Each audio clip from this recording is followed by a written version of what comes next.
Bonjour à tous, je m'appelle Michael Gandecki, je suis ingénieur de formation. J'ai commencé à travailler il y a une dizaine d'années et pour tout vous dire, ça a été une véritable douche froide pour moi quand je suis rentré dans le monde professionnel. J'espérais qu'après toutes ces années d'études, notamment ici à l'NCA, que j'allais pouvoir contribuer activement à faire avancer l'humanité et au contraire, tout ce qui m'attendait, c'était finalement de pouvoir maintenir des systèmes qui étaient peu efficaces, énergivores, vieillissants. Et ça, j'avais vraiment beaucoup de mal à l'accepter. Tous les jours, je voyais autour de moi des initiatives libres et ouvertes qui permettaient de créer de véritables ruptures technologiques avec les modèles connus. J'évoluais à ce moment-là dans des entreprises certes très portées sur l'innovation, mais qui ne voulaient pas prendre le risque d'une rupture trop radicale avec leur modèle. Des contrats ronronnants et des habitudes établies empêchaient les véritables révolutions technologiques de prendre de l'ampleur. Aussi, des sujets importants à mes yeux, comme le réchauffement climatique et la raréfaction des énergies non renouvelables, ça ne trouvait vraiment pas beaucoup d'écho en 2010 dans le monde de l'entreprise. Ça serait peut-être un peu différent aujourd'hui. J'ai ressenti alors rapidement ce besoin au fond de moi de m'investir dans quelque chose qui faisait du sens. Alors j'ai décidé, avec un groupe d'amis, de me lancer dans une réflexion d'un projet d'après 18 heures, c'est-à-dire un projet en dehors de notre temps de travail. Donc nous nous sommes laissés le temps de la réflexion pour choisir un domaine essentiel dans la vie de tous les jours qui n'avait pas encore entamé sa transformation numérique. On s'est donc simplement intéressé à la pyramide de Maslow et ses besoins fondamentaux, en regardant très précisément ce qu'il se passe du côté de l'alimentation et plus précisément la production alimentaire. Un secteur, ma foi, habituellement assez conservateur, où désormais le consommateur est très éloigné, de plus en plus éloigné du producteur.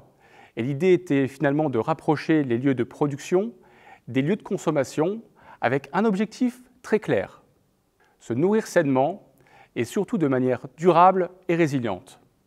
Alors, pourquoi chercher à se nourrir soi-même? Pourquoi produire sa propre alimentation?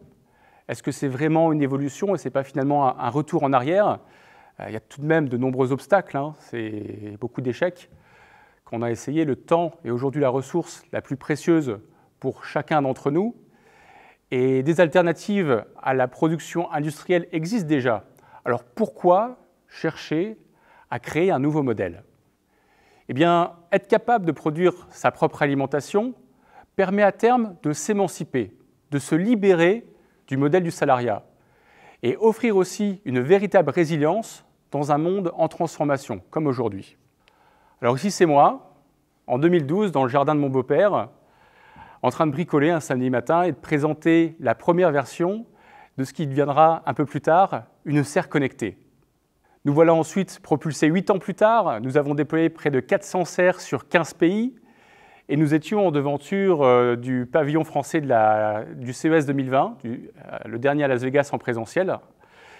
Et je vais vous révéler maintenant comment nous avons réussi à impulser cette transformation profonde qui a aujourd'hui un impact majeur sur la vie de milliers de personnes.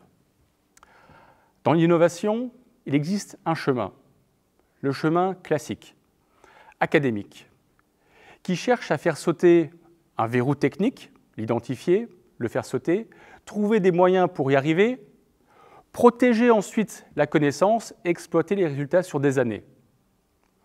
Alors ce chemin est généralement long, coûteux, c'est-à-dire avec une vraie barrière financière à l'entrée, pas facile à contourner, et ça ne permet pas de tester rapidement la réponse d'un marché. Il existe ensuite un autre chemin, le nouveau chemin.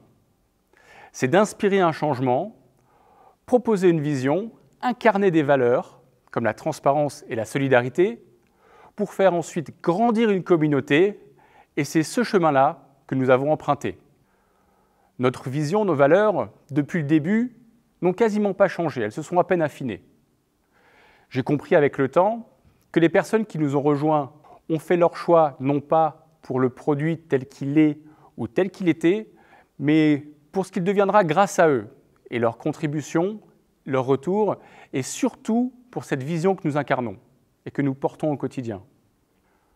Durant ces dernières années, j'ai aussi eu la chance de côtoyer de nombreux porteurs et porteuses de projets à fort impact environnemental et social. Certains ont réussi à trouver un modèle économique et ont réussi à croître, mais de nombreux aussi ont abandonné, et pour des raisons qui sont quasi systématiquement les mêmes. Tout d'abord, le découragement face à la difficulté. C'est très dur au début, surtout quand on fait un pas de côté indispensable. Le manque de focus, la recherche de pureté et d'absolu. Car il faut bien démarrer par quelque chose, et généralement, la solution première n'est jamais idéale. On va voir pourquoi. On peut aussi aujourd'hui difficilement mettre tout le monde d'accord vis-à-vis de toutes les sensibilités qui existent. Quand on démarre une aventure entrepreneuriale, le plus important, c'est de démarrer, mais c'est aussi d'avancer. Je me suis rendu compte aussi qu'il ne suffit pas d'aligner toutes les bonnes idées trouvées sur Internet pour créer sa start-up, ça serait bien trop simple. Ma conviction, on ne pourra pas créer le monde de demain avec les outils d'hier. Le rejet de tout ce qui a été produit par la civilisation, pour moi, c'est clairement une impasse. C'est une conviction personnelle que je porte. Les ingénieurs sont les artisans du compromis. Ils ont plein de défauts, mais souvent, ils ont un point de vue assez mesuré sur les choses. Ils savent évaluer à peu près correctement le rapport bénéfice-risque, et ça, c'est très important.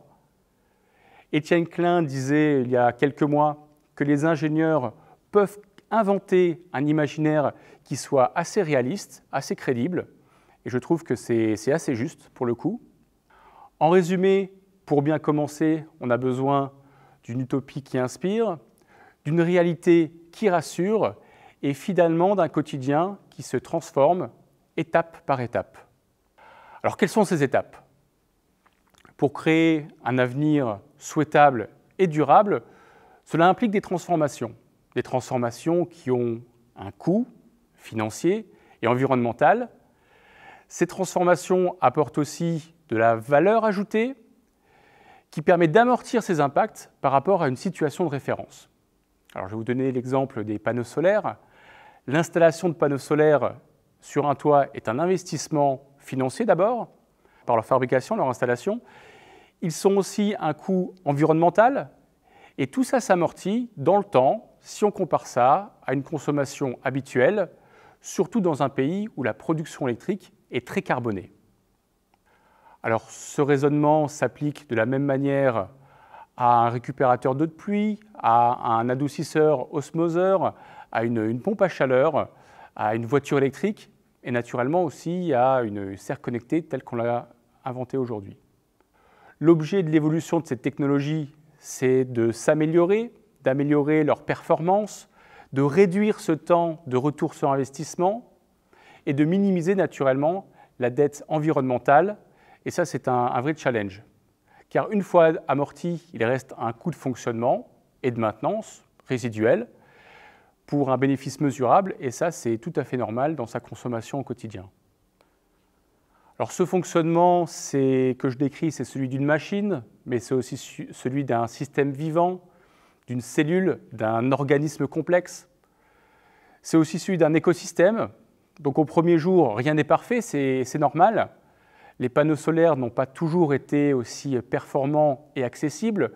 Les batteries au lithium sont intéressantes, mais elles sont encore assez chères. Et le bilan carbone de l'acier, de l'aluminium, de la production d'hydrogène n'est pas encore tout à fait anodin. Et pourtant, les choses avancent, des personnes brillantes travaillent là-dessus.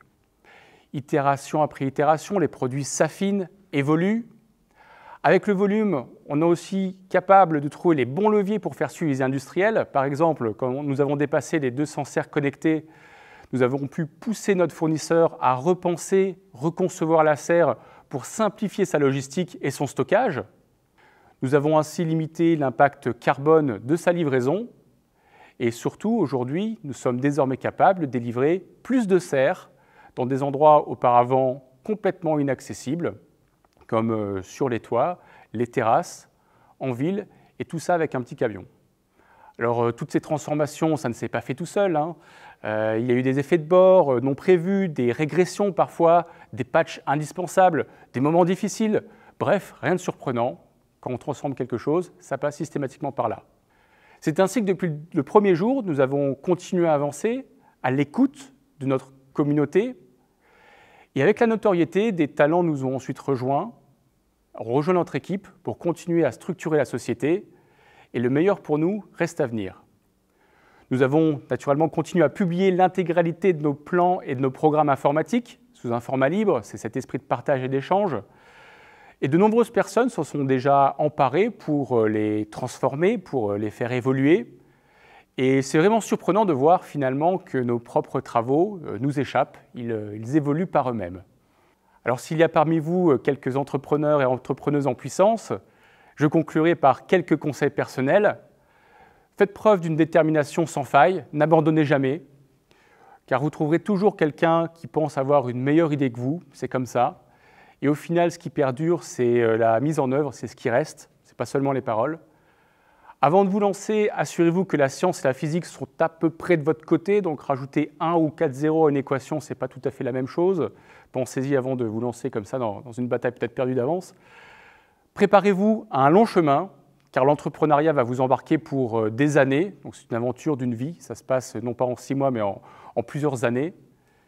Et pour conclure, je dirais que considérer que le pire est pour certains, pour moi, c'est capituler, alors qu'au contraire, innover et transformer l'humanité, c'est résister au défaitisme.